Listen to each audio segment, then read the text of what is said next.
Hey, beautiful souls. Tomorrow will come even if you're not ready. The clock will still scream, emails will still pile up, pressure will still knock at your door. The real question isn't, will life go easy on you? It's, will you grab it by the collar or let it drag you? It took me 10 years, yes, 10 long years to understand something I should have known all along. Morning isn't just a time of day, it's the single greatest lever of a man's life. If you don't pull that lever to build your world, you'll spend your mornings serving someone else's. Their schedule, their deadlines, their ambition. Stoicism teaches one thing: control what you can, release what you can't. And morning is the one moment you can truly control. Your body, your mind, your intention before the world reaches for you. Today, we walk through 7 lessons. They took me a decade to learn, but I'll give them to you in just 20 minutes. Lesson 1. Life waits for nobody. Imagine this. This morning, while you were still opening your eyes, someone out there had already begun. They were running through the cold air, writing down their plans. While you were still staring at the ceiling, they were already living the life you keep promising yourself. You'll start one day. But one day is the sweetest lie we tell ourselves. And it has killed more dreams than failure ever could. Life doesn't wait for you. Time doesn't pause so you can recover. It doesn't slow down for you to find motivation again. The world keeps moving, whether you're ready or not. That truth is harsh, but freeing. Because once you understand that no one is coming to save you, you finally realize the power to change your life has always been yours. Tom was 52, a plant engineer in the Midwest. That morning, a 30-minute meeting ended with a single sentence. The new system only needs half the staff. They took his badge. Tom walked out to the parking lot, hard hat in hand. The sun still rose like every other day, only his life had just turned down a darker hallway. He drove home earlier than usual, stood still beside the coffee pot, and whispered, "Where do I even begin?" The scariest part isn't losing the job. It's knowing you need to change and still delaying it. Every time you pick up your phone, you sell 1 minute of your life. Every time you hit snooze, you silence another opportunity. Marcus Aurelius once wrote, "Do not act as if you were going to live 10,000 years. Death hangs over you. While you live, while it is in your power, be good." Life will not wait for your readiness. It waits only for your action. Not tomorrow, not when you feel inspired, but right now while your heart still beats, while the sun still rises outside your window. Remember this: the difference between the successful and the forgotten isn't talent. It's urgency. Winners don't wait for motivation. They get up and they start. So ask yourself, will you let life drag you behind it? Or will you take the reins and lead it yourself? If today were your last chance to move forward, what would you do with the next 20 minutes? Lesson 2. Take care of yourself first. If you collapse tomorrow, your job will replace you within a week. If you die, the world will keep spinning, emails will still be sent, people will keep living. It sounds cruel, but it's true. And once you understand that truth, you stop living as if your body and mind are infinite. You can't fill someone else's cup when yours is already empty. You can't love deeply, give fully, or build something great if your body is breaking and your mind is in chaos.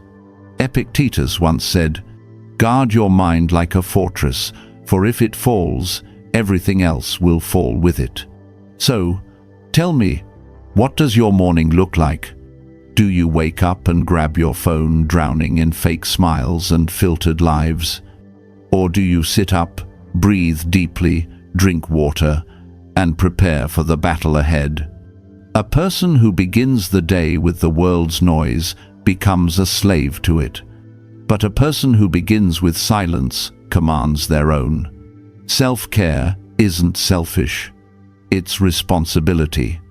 Because when you break, those who love you will break with you. Respect your body. It's the instrument of your destiny. Feed it like a warrior. Rest it like a philosopher. And every morning, ask yourself, am I fortifying my fortress today, or am I slowly tearing it down? Lesson 3. Don't regret, learn and move forward.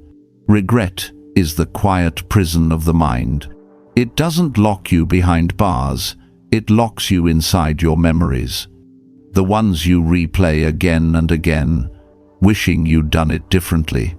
You think about the job you didn't take, the words you never said, the person you pushed away or held onto for too long.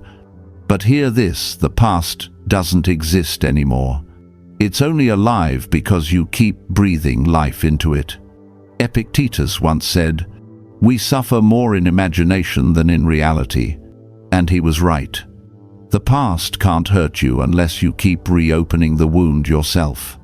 I once met a man named David, a former athlete whose knee injury ended his career at 26. For years, he carried that moment like a coffin. Every conversation circled back to what could have been. But the day he accepted that chapter as his teacher, not his curse, he started coaching kids. He said, "I realized my dream wasn't gone, it just changed its form." That's the truth about regret. It's only poison if you keep swallowing it. But if you turn it into fuel, it becomes power. Turn your mistakes into weapons.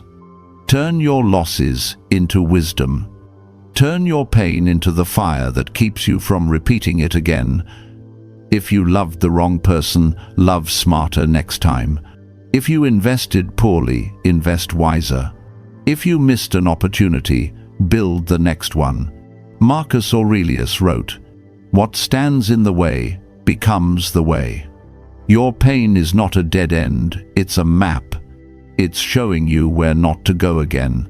And the question is no longer, why did this happen to me? But, what did this teach me, and how will I rise because of it? Lesson 4.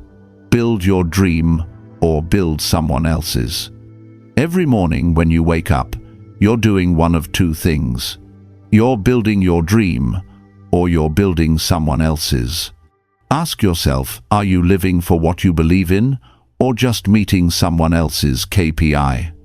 The company you work for, the building you walk into, the phone in your hand, all of them were once someone's dream.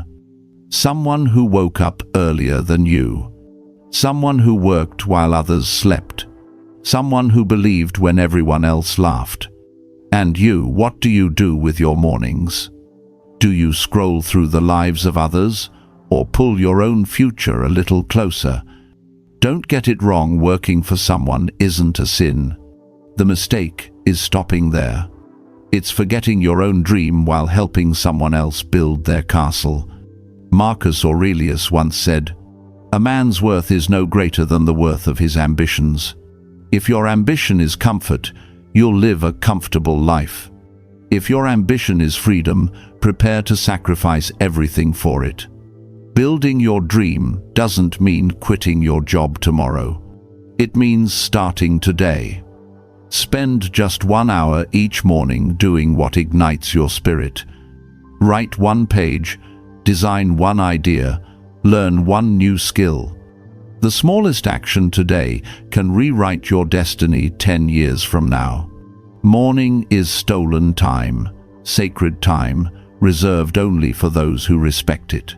While the world still sleeps, the awakened are already building the future. And one day, when others walk through the doors you built, they'll call it luck. But you'll know it was discipline, born from the quiet hours when no one was watching. Lesson 5. Work in silence, celebrate in private. The world is addicted to noise. Everyone's shouting their goals, their plans, their success stories. But here's the paradox. The more they talk, the less they move. The louder the world gets, the quieter real greatness becomes. The Stoics knew this long before we did. When you expose your dream too soon, you don't inspire people. You invite their doubts, their envy, their fear to mix with your own. And that storm of opinions can drown the voice of your purpose. Think of a seed. It grows not under applause, but under pressure. In the dark, in the soil, unseen, unheard. The same goes for your dreams. They need silence to root, to breathe, to strengthen before the world sees them bloom. Epictetus said, "The more you seek approval, the less free you become." And freedom is what the builder of a dream must protect most. In silence, you find focus. You stop performing and start creating. Because every time you announce what you'll do, you trick your mind into feeling you've already done it. That's not progress, that's self-sabotage dressed as pride. And when you finally win, keep it sacred. Because not everyone will celebrate your success. Some will envy it. Some will try to take it. Others will twist it into a story that serves their own insecurity. So stay silent, stay grounded.